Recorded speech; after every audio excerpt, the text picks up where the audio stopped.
right, good evening, guys. It's 6:30 here. We'll bring the meeting to order. First things first, a disclaimer we need to read. So, Matt, if you would like to go ahead and read that. This meeting is being recorded. This meeting of the Board of Trustees of the Village of Enosburg Falls is being conducted electronically in order to ensure the safety of all attendees and to maintain compliance with Governor Scott's executive order. Per H 681, signed into law on March 30th, 2020, Section 6, there is a temporary suspension of designated physical meeting location requirements of Vermont's open meeting law, VSA Section 312A1. In order to ensure that all attendees can hear clearly, your audio has been muted. When you wish to speak, please raise your hand by submitting a chat request, or if you called in by phone, by pressing *9. Once acknowledged by the chair, please clearly state your name and then proceed with your question or comment. And please remember that when unmuted, all participants can hear any sounds in your environment. Again, this meeting is being recorded. Thank you, Matt. All right, we'll go through a roll call. I'll say your first name, and if you could repeat your full name. Leonard. Leonard Sharon. Jason. Jason Larose. Heather. Heather Moore. Cindy. Cynthia Miner. Matt. Matthew Miner. John. Jonathan Elwell. And I think we have Jim joining us tonight. Yep. Hi, Jim Cameron. That's everybody. So we'll go ahead with some agenda items here. First up is modifications and changes to the agenda. Does anybody have anything they want to change or add?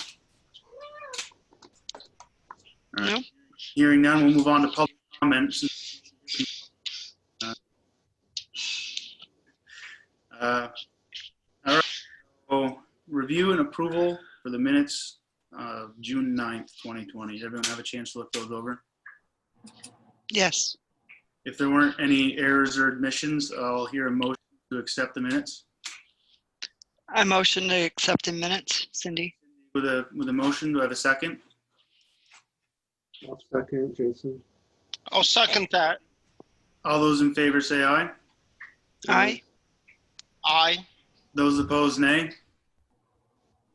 All right, minutes are approved. Okay, and up next we have Enosburg Initiative Report. Jim, you got the floor. Oh, he's still muted. Thank you. About an hour ago, I dictated some notes and I sent them to Matt and John via email. If you've seen them, fine. If you haven't, that's okay too. I'll just take you through what's there. Jim, would you like me to screen share those? Oops, I'm sorry.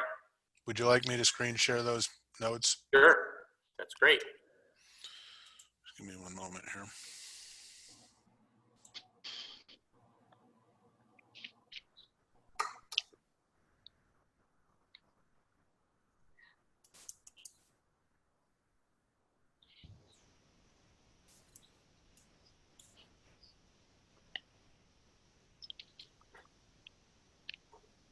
Sorry, almost there. You guys are mostly in executive session tonight. I didn't look at your agenda. Is that right?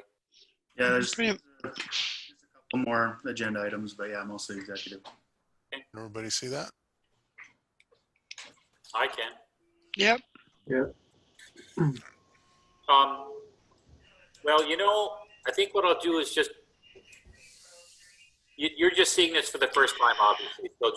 So I guess I'm going to use it and just try to take about 10 minutes of your time and no more. Okay. And then this is here for posterity's sake, and I'm going to forward it on or get on the select board meeting as well. So I think it's accurate to say that it's been very hard to keep things going or motivated or organized in the last few months, just as it has been for you, it has been for us. We have had Zoom meetings. They've been moderately attended, anywhere from a dozen people. We had our first, I announced last week that we're trying to get back up on the horse. So we had our first live meeting last week, and then also a first EFEDC live meeting last week at the Quincy. We also made a comment, I don't know how that relates to you guys in the future, but We practiced with Sean's, what I call the owl camera, which controls, lets everyone see the whole room while the meeting is going on. And the audio was great, meaning that people that were listening could hear everything it sounded like. And then when they spoke up, it was nice and clear. So it was a nice piece of technology, just passing that on, that we went through that as you guys move in to figure out how you're doing things. I don't know if that's being used for Tractor Supply tomorrow night. It'd be nice if it was, because everybody can see everybody. Good piece of technology. So maybe repeating things, and I apologize to some extent if that's the case, but here we go. You all know the park is in the new fence is in the park. We raised actually close to $13,000, $14,000 when it was all said and done, and we needed $10,500. The next step for us is to try to get the Doughboy repaired. There's been an estimate given on that from a company in Colchester for about $11,000. And if you read my notes later, you'll see that we have about 80% of that. So we need to meet with the Legion and others and generate that other 20% or so and get that done. Dan Cunningham took the lead in that. We kept talking about the park a fair amount that night, around flags, around lighting, etc. We had a conversation with 3 or 4 items on the table, and after we discussed it, it seemed that the item that showed up the easiest or the most was bringing back more traditional lighting into the park, where the poles are now, and putting heads on them that are more historically correct. Sandy's supposed to send me a picture of that. We're gonna find out what those look like, what they cost. We'll know that they're not cheap, but I'm letting you know that we're looking at that. We have, if you look at 1C, it's probably there's one of the 2 things I'm going to ask you to do or approve or something tonight versus informationally. So we've had a long-standing conversations about public toilets in the village in different places. There's one down at the diesel plant, and we've had conversations about putting one at the rail trail. On a slide that's relevant is the rail trail got a large grant a year and a half ago, which has all kinds of signage and bike stands, etc., bike repair stations. The last note we got from Greta was she was expecting that money to start flowing in July. So when that happens, we'll be doing a bunch of signage along the rail trail.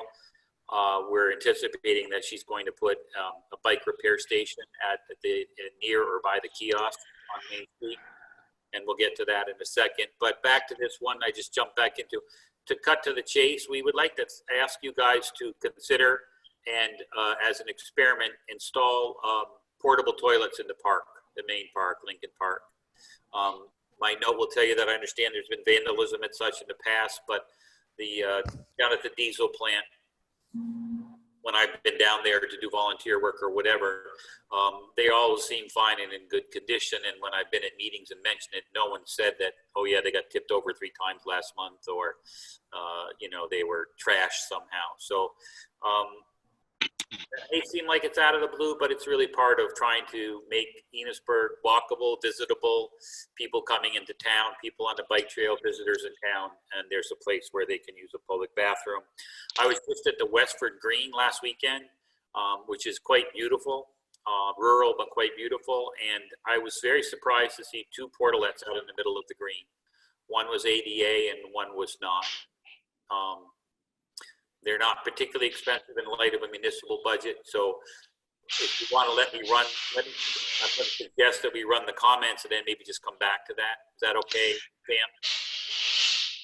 Pam? Can I'm sorry, can I say something? Cindy, go ahead.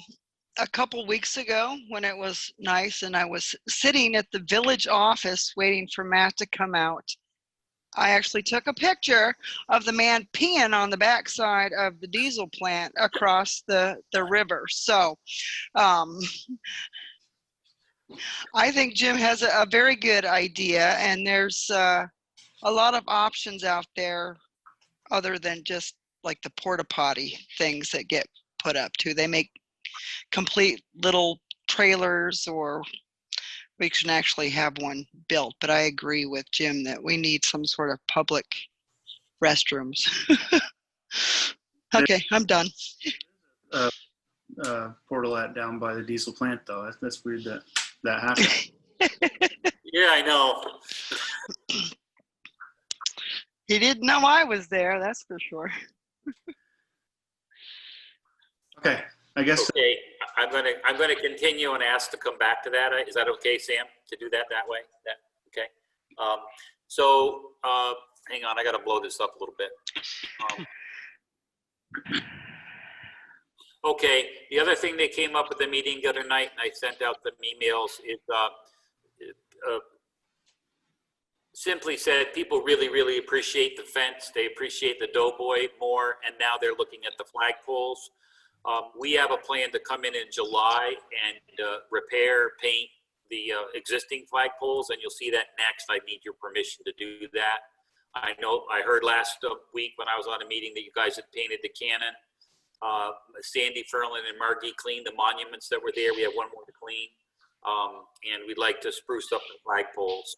I'm just looking for permission, not for money or anything, just for permission to do that work.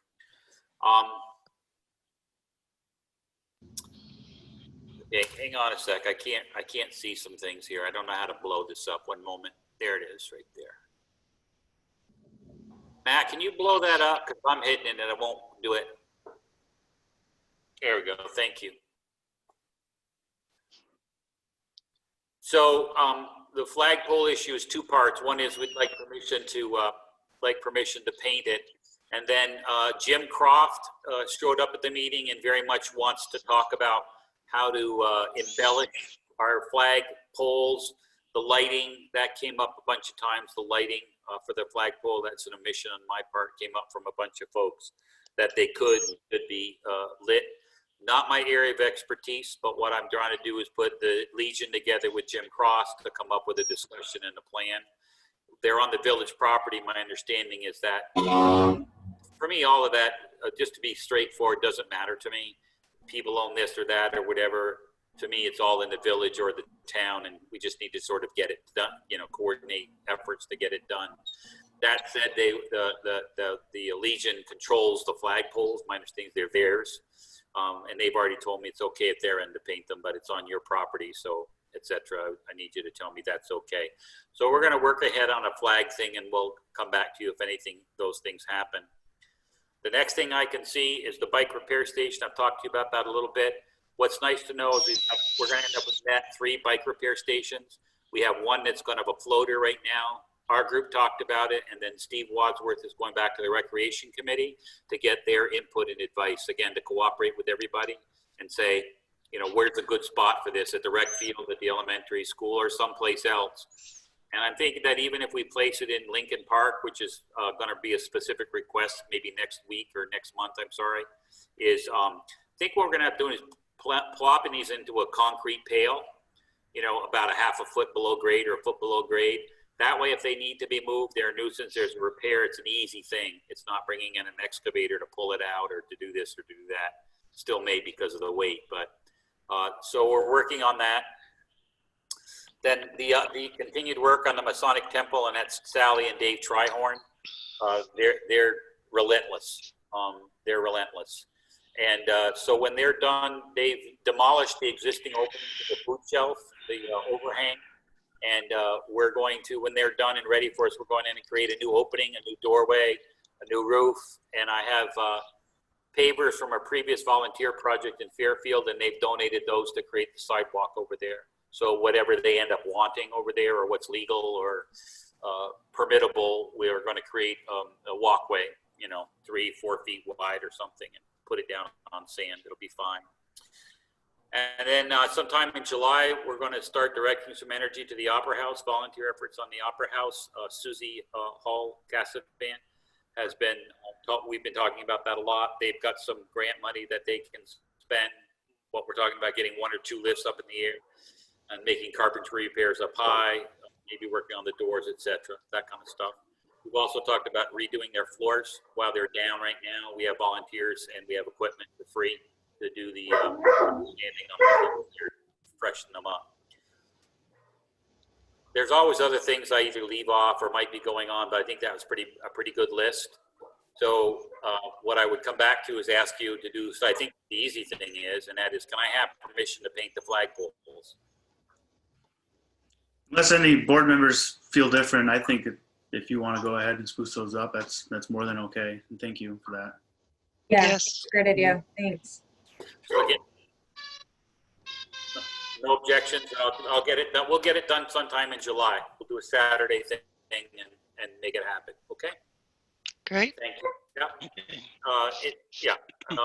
And then the other thing is, whether it's a vote or discussion or whatever you want to do, Sam, but our group is asking, for you to put in a couple of quality portalets in the park for some period of months. And it's in my notes, and it is, not all programs are good, or not everything works out. And so I really do like to think of it as asking you to do an experiment. Let's see if it works, and if it works, great. And if it doesn't work, then we don't do it. I'm certainly not gonna come and be critical if there's all kinds of problems, just to be clear. I think it's good to try things out, see if they work. We have had talks about permanent toilets, complete public bathrooms in the park. Everybody agreed that this was like a very reasonable thing to do, rather than to make some sort of large commitment, to just try it out and see if it has value. Do people comment? Do people remark? Are they vandalized? Are they not? Et cetera, et cetera. So I'm making that request to you guys. I think it's definitely something that warrant a further discussion and get away the pros and cons. They are kind of unsightly, but it would be very convenient for some people. I don't know if the board wants to talk about that right now, or if we want to think on it for a bit and get back to them. If anybody has any comments, please feel free. Well, you already know how I feel. Yeah, I think it's a great idea in general. I'm just trying to think, I guess, like if you were renting a porta potty, my understanding is the cleaning and maintenance would be on the business you were renting them from, correct? Yes, that's correct. Okay. And I guess, because my mind is always in, how does COVID affect this? Would we be in a different level of liability for cleaning with that? Just coming from a world with a lot of COVID guidance. So I don't know if that would affect public portalets or not, if we'd have a different responsibility to that. Would the portalet companies know how to handle the COVID aspect? So, Yeah, I'm I sure guess- their guidelines have changed as well. So I That's think correct. it'd be really convenient to have one in the park. Yeah, my response to that question would be that if we're contracting with Drumac, who is the company that, has been supplying our portalets over at the diesel number 1 plant property, then it's their responsibility to stay up with, whatever regulations are required to keep the portalets sanitary. So would put that responsibility on to them. The only other thing I would say is, keep in mind, they aren't cheap, and we did not budget for anything like that on Lincoln Park this year. So, I just throw that out there. Keep that in mind. This is not a budgeted item, and so it will impact the general fund. So we'll have to do some more research before we make a decision. I think so, yeah. Yeah, I think Okay. it's definitely worth looking into it because it does sound like a very good idea.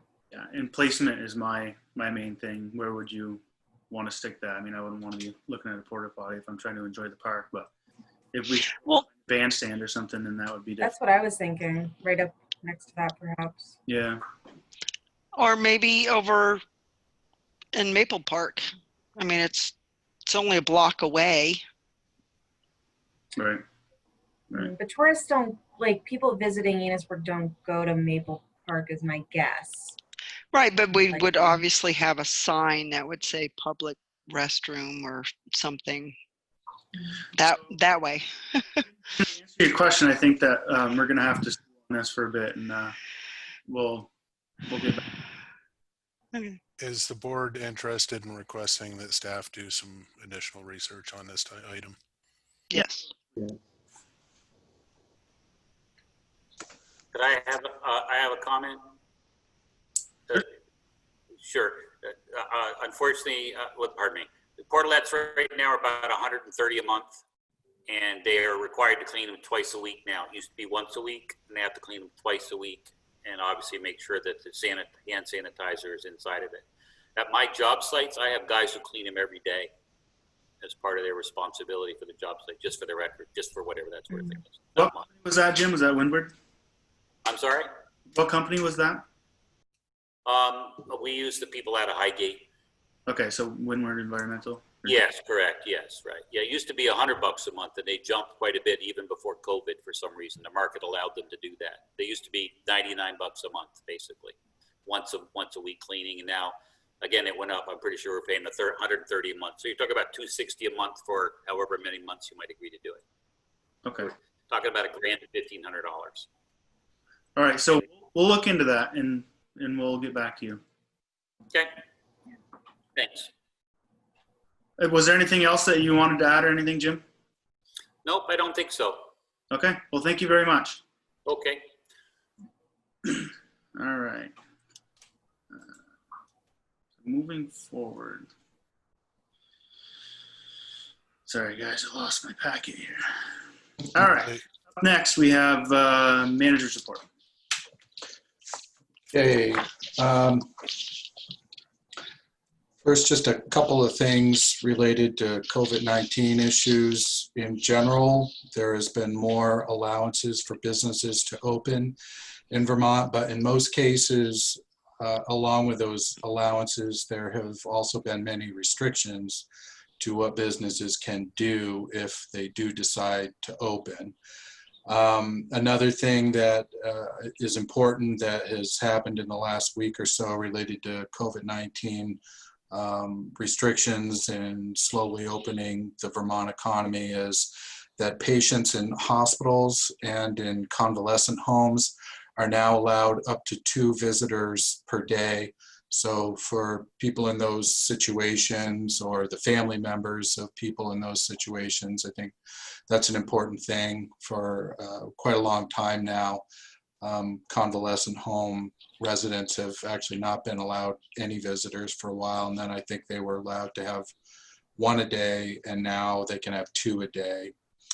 Probably the biggest thing that's come out of the governor's executive orders in the last week and a half or so is that the governor has again extended the state of emergency, and that is now valid until July 15th of this year.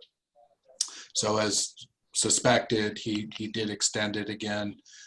Previously, it was supposed to expire on June 15th, I believe, and now it's July 15th.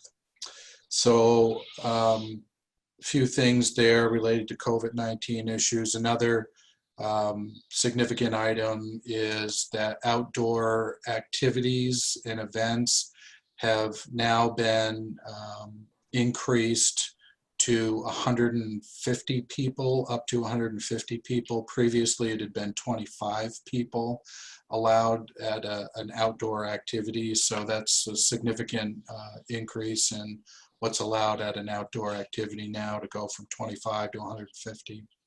So there's a few things that have occurred in the last 10 days or so related to COVID-19 restrictions. Also wanted to make the board aware that the Development Review Board is having a public hearing tomorrow night. It's an electronic hearing. They're not having a physical meeting for the public, but you can attend electronically. I put attached to the manager's report a copy of the hearing notice and the agenda for the meeting. Of note, the application for the proposed Tractor Supply retail store is on that agenda, so I thought it might be of interest to some board members. the DRB has expressed to the village that their primary concerns regarding the village are with water and wastewater operations regarding the proposed development.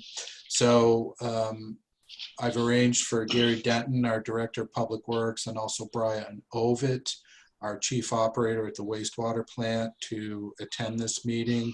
I will attend the meeting as well, so there will be 3 staff members from the village at the DRB meeting tomorrow night.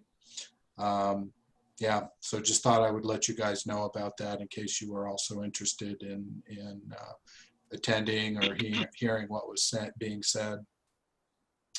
And then some good news, some exciting news. We received a notification from Drew Pollock Bruce, the fellow that we were working with at SE Group last year during the Vital Village project, that the Enosburg Vital Village project itself has won the Vermont Planners Association Plan of the Year award. That's a pretty big deal. Only one of these is awarded per year in the state, and it is considered the highest honor a planning project can receive in Vermont. So nice accolade to the village of Enosburg Falls and the town of Enosburg community to win that award. That's a big deal. And we're told that the Planners Association itself will be releasing an official press release soon. And Drew told us he would give us more details as he receives them on that. But I just want to again inform you guys that, and a big congratulations to the Enosburg community on winning that award. That was a lot of hard work, 18 months or so approximately, that this community put into that Vital Village project. So congratulations to everybody. It's really And, exciting. Yeah. Yeah, we could need to celebrate that. Yeah. All the ways we can. Yeah. We need a celebration. I agree. We do need a celebration. Where in So, Enosburg Falls now?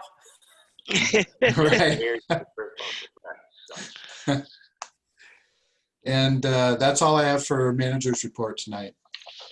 Okay, well, thank you, John. We have other business. Do we have any other business? I have something. Last week I drove by the armory and the grass was, 2 feet tall. Shouldn't the town and the village get together in pursuing this piece of property, and who takes care of the lawn? Well, it's state owned. It's owned by the state of Vermont. So we don't have permission to go on to state property and do that. Right. I thought it was. So now that it's empty, it's just going to look like that until somebody buys it? Don't know. Talked about Don't have an answer to that, Cindy. It's owned by the state. The state government is responsible for taking care of their property. I should call Felicia, right? Isn't she our state representative? Yeah, that would be a place to start. You could call her and ask her if she can garner some attention from our state government to come and mow the grass for them. Yeah, they're going on recess after this week, correct? I think that's of course they are. Yeah, that's what everybody's been saying. There's always so much work to do. So I think I would reach out to her soon, I guess. We're talking about grass ordinances last spring, I think. But I don't think anything came about with that. Like the height of grass in the village. I think Jim had brought it up originally. Well, I know we had some issues with some residential areas downtown. And technically that's not right downtown, but any property that's going to be empty is going to starting to look like it's going to be empty. You know what I mean? Yeah, I do, but there is a responsible party for that property. I mean, it's our state government, and Right. if it's Okay. starting to, not look up to par anymore, then I think it's completely appropriate if you want to contact our state representative and say, look, we would like you to, put some feelers out there and just get someone to go out there and mow the yard. That's not very much to ask, and the Right. state they should be responsive to that. But the other problem is, and this may be at the heart of why they haven't done anything recently about it, is, again, COVID-19.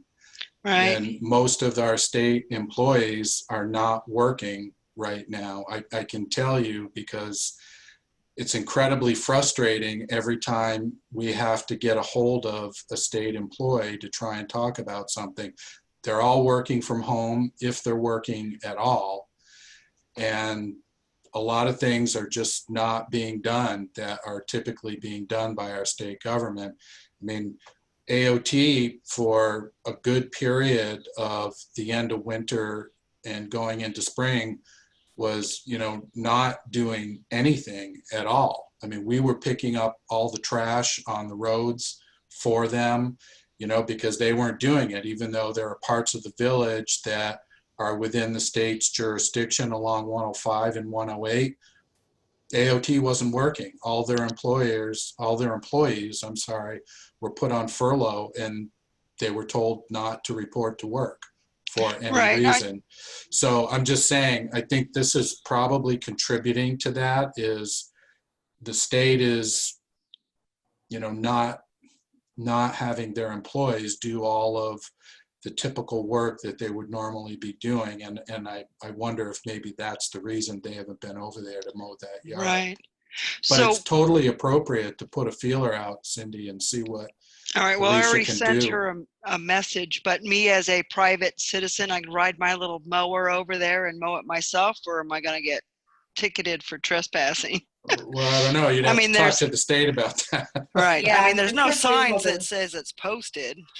Yeah, I'm sure you could ask for, if they're not in a place to have somebody do it right now, to ask permission just to do it, since it's Right. our community. Because we want our community to look nice now that, and there are a lot more tourists and people traveling right now too. So people are going to drive through here. It's going to make an impression. So Plus, if it does Okay. get sold to Enosburg town, then it's going to be much harder to mow if it goes months and months. right. Well, that was my other thing. I think we should be joint. It should be village and town owned. Just I think- saying. I think it's definitely worth a conversation. It sounds like it's a big space. Yes. We're just talking about the armory. Do you know if the conversations have been anywhere? Have they talked about it at select board meetings? I just haven't had time to go to them. I don't think it's come up recently. I don't think it's high on priority lists at the moment. I haven't heard any recent conversation about it. Okay, I'm done. Okay, John, did we have anything that we wanted to discuss? Yeah, I had one item under other business. I sent out emails to all the board members. Hopefully you guys were able to see them, review the application. If not, it looks like Matt just put it up on the shared board here. So yesterday afternoon, we got an application to use Maple Park, not Lincoln Park, but Maple Park, from the United Methodist Church. And there's a couple of ways that you can look at this. I spent a lot of time over the last 24 hours trying to find out whether they would be in violation of any COVID-19 related restrictions. From what I can tell, they would not be. The request is to use Maple Park for a lawn sale. that would be sponsored by the United Methodist Church. It would be from 6:30 a.m. to 3 p.m. this coming Saturday. So this was going to be your only time to consider the application, which is why I was rushing around trying to find out what I could. Sam and I talked about it yesterday afternoon, shortly after I got the application, and we decided to at least put it on the agenda and see if, or not on the agenda, but bring it up under other business and see if this was something the board wanted to discuss or make a decision about. But they want to do this on Saturday, this coming Saturday. So until the change to the executive order, which took place this past Friday, I would have said they would be in violation of COVID-19 restrictions, because even for outdoor activities, it was capped at 25 people. But last Friday, the governor, as I mentioned earlier under the manager's report, actually increased the outdoor activities attendance for events quite a bit. And it's up to 150 people now. I'd be pretty surprised if they had more than 150 people at any one time for this lawn sale there. So I called around to a number of different state officials to try and get an official, verification that there's not something else out there in the fine print that would prevent something like this. I could not get any state employees to give me a solid answer. But this morning I was able to speak with a staff attorney down at Vermont League of Cities and Towns and discuss this. And he spent some time with me going through the new executive orders, and he agreed that, at least from what he could tell, there did not appear to be any other hidden restrictions in this. So as long as they keep the event to 150 people or less, on the park at any time, then they're not going to be in violation of any COVID-19 restrictions. So they seem clear on that issue. There is another issue, though, that I thought about after you and I spoke yesterday afternoon, Sam. So I'll bring this up, and I guess you guys will have to talk about it, decide how you feel about it. But remember, we adopted a new set of ordinances related to park usage this spring. And out of that, we had the new application. So within those new ordinances regarding people applying to use any of the parks owned by the village, they are required under Section 2 of those new ordinances to have an application to the village no less than 7 days prior to the board's next regular meeting. And this clearly did not meet that requirement. She got this to us the day before your next regular meeting. So I didn't think about that, Sam, until after you and I had spoke yesterday afternoon, but she is obviously in violation of the ordinance under that section of it. She got this to us 1 day before your regular meeting, not 7 days before the meeting. Well, the date on it says the 17th. We did not receive it until yesterday afternoon. She may have dated it the 17th, but we didn't get it until yesterday. I think the important thing is that it made it to the meeting. Yes. And we talked about it. I wouldn't disqualify this applicant just. Yeah. So the only other thing I would say related to that then is, remember now, these ordinances are law. So once you set a precedence for this, it's going to be very hard to back down from that if you get another person that comes in and they find out, well, you made an exception for this person, even though it's in law, you have to make an exception for me. Now you could, I think it's a weak argument, but you could try and use COVID-19 as, a crutch to give you justification to overlook the 7-day requirement in the ordinance and say, well, you know, these are extraordinary times that we're living in right now because of COVID-19 related issues. We need to, you know, do everything we can to try and support community activities, but we are not setting a precedence for, you know, future applications that come in to use the park once we're through, you know, the COVID-19 crisis. Right. It's a little Right, bit of a because weak of the argument, but you could restrictions. try and, you know, make that statement publicly if you decide to approve this. And that way you're sort of protecting yourself a little bit for future applications that may come in, you know, down the road in later years.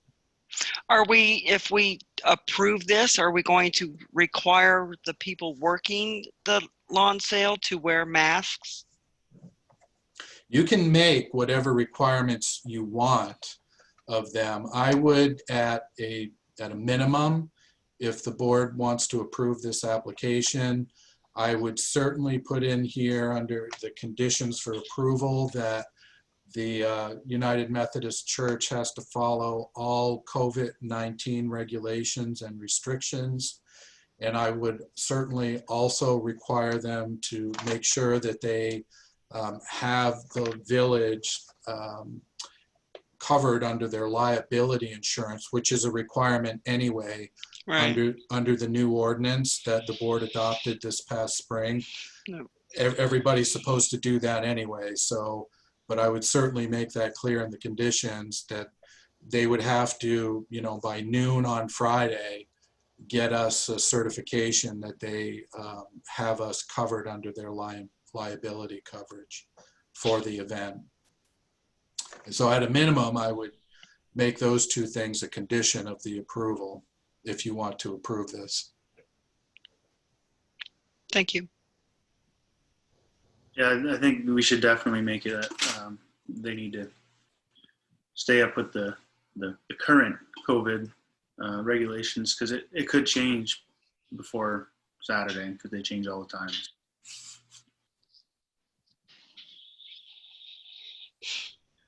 Yeah, so what does the board think? Do we want to approve this parks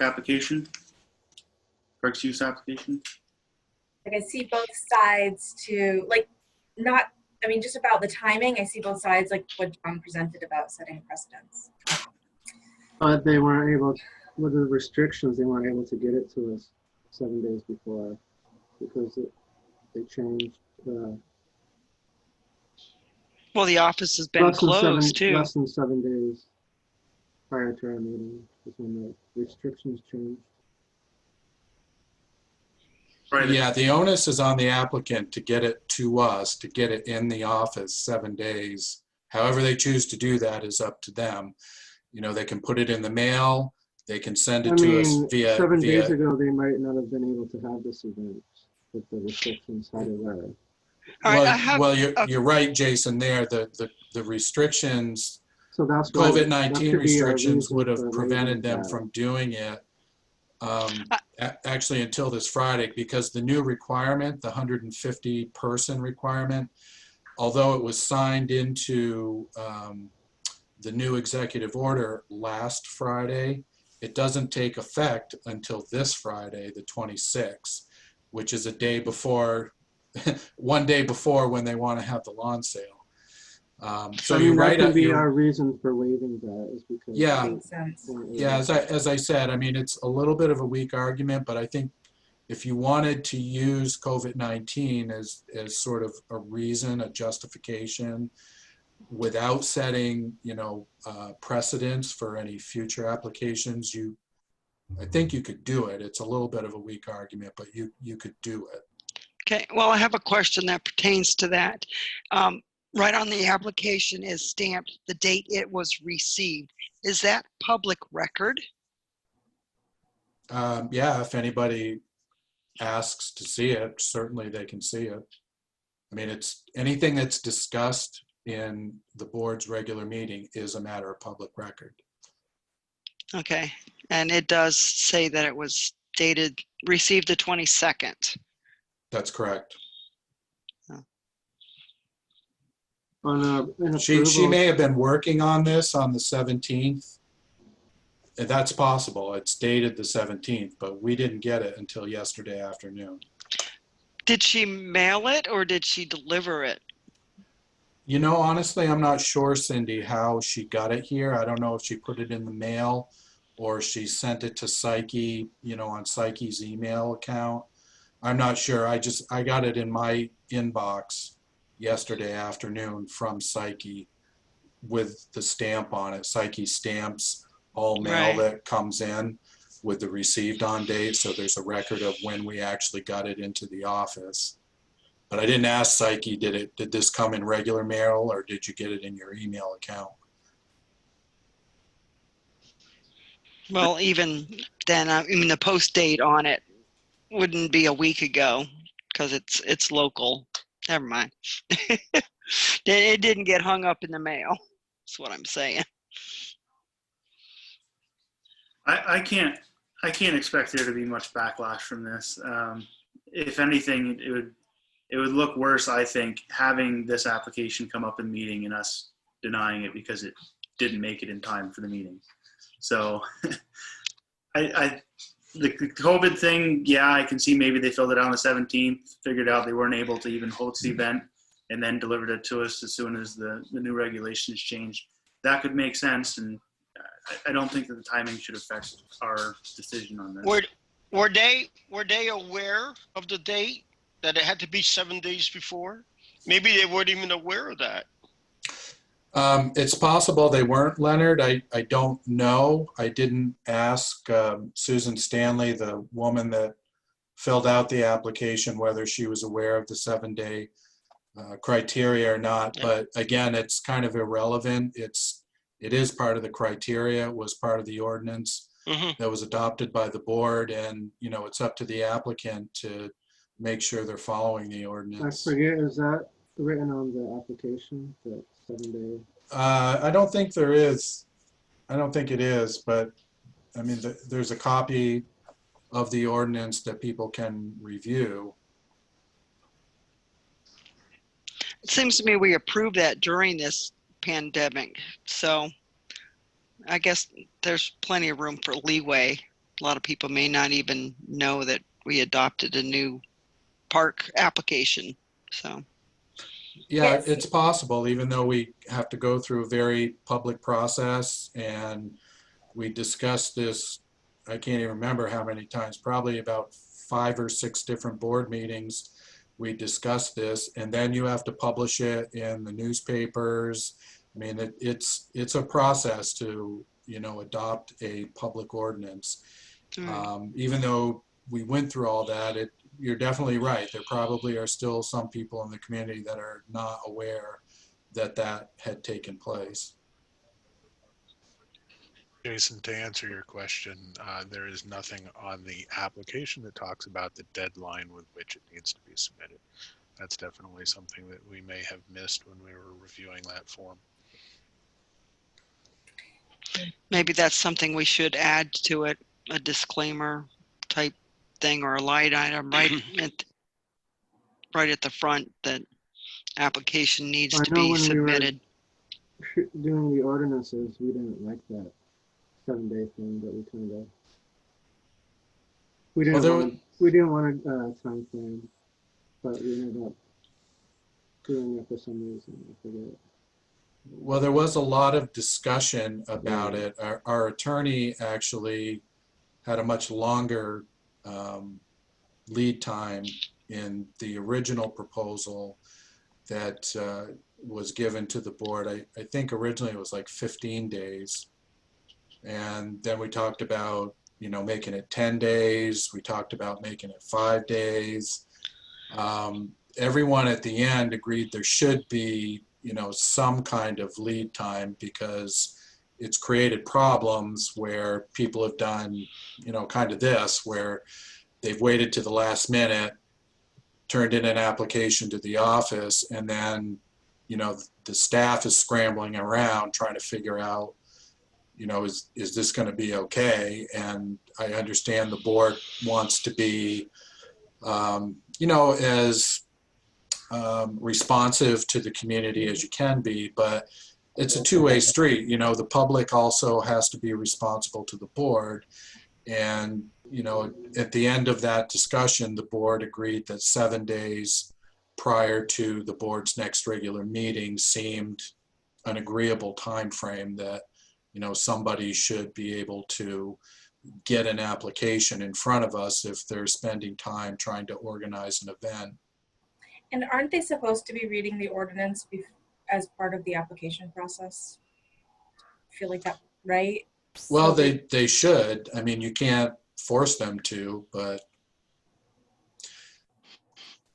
but yeah, I mean, it would be nice if people did that. Well, I think we had that stated in the application, mean, didn't we, yeah. at some Yeah. point? Because they have to answer these questions on, you know, make sure that you're following all these ordinances. So you would think that they would know what they are before they submitted something, but Okay, so moving forward, how do we want to approach this? no, just let them do it. I say do it and blame COVID. I Yeah. agree with Sam, and I'd like to make the motion that we accept it. Okay, I second. With some conditions, or As Yes, long as they follow COVID-19 as long as they follow the COVID-19. Yeah, and get the liability insurance? Yes. Yeah. exactly. John, Yep. if I could speak on that item. The ordinance actually calls for the requirement of proof of insurance for what's defined as a special event or large event, which is attendance of more than 100 people or the existence of Right. structures in the park. So it's possible that if there were less than 100 people in attendance at any given point, this wouldn't qualify and require the proof of insurance. That's true, but given the special circumstances that we're in under a COVID-19 world, I would recommend that we have them get the liability insurance regardless of whether they get to 100 people or not, just to protect ourselves. That's my recommendation, but you know, it's your call.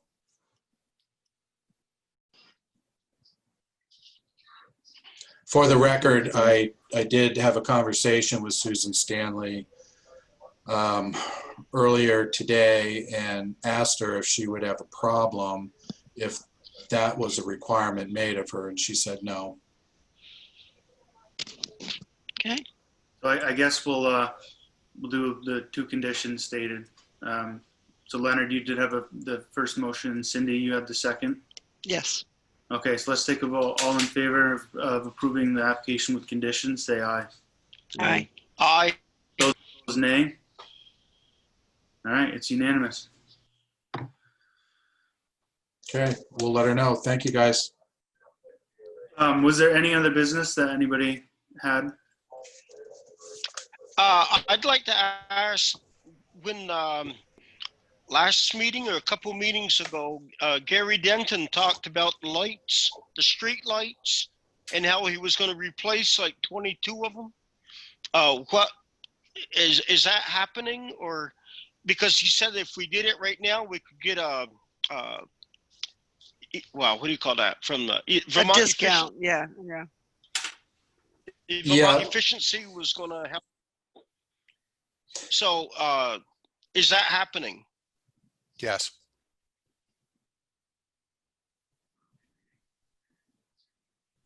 Yes. Yes. The lights have been ordered. There was about a 6-week lead time on the delivery. So we aren't going to have them all installed by the end of June, which we had originally hoped, but we certainly should have them in by the end of July. Okay. Thank you. You're welcome. Anybody else? Anything they want to ask or bring up while we're here? No? Okay. Hearing no other business, I'd like a motion to enter into session. We have a couple items regarding negotiations in which premature public knowledge may accomplish the position of the municipality. Can I get a motion? I'll make a I'll motion. I heard Heather first. Heather with the first motion. Do I have a second? Second. All right, Jason with the second. All those in favor of entering executive session, say aye. I, Aye. Those opposed, nay. All right, let's enter into executive here. Okay, so there was no action taken in executive session. I'll get a motion to adjourn. A motion to adjourn. a second. Cindy with the second. All those in favor of adjourning, say aye. I. Aye. Those opposed, nay. All right, meeting adjourned.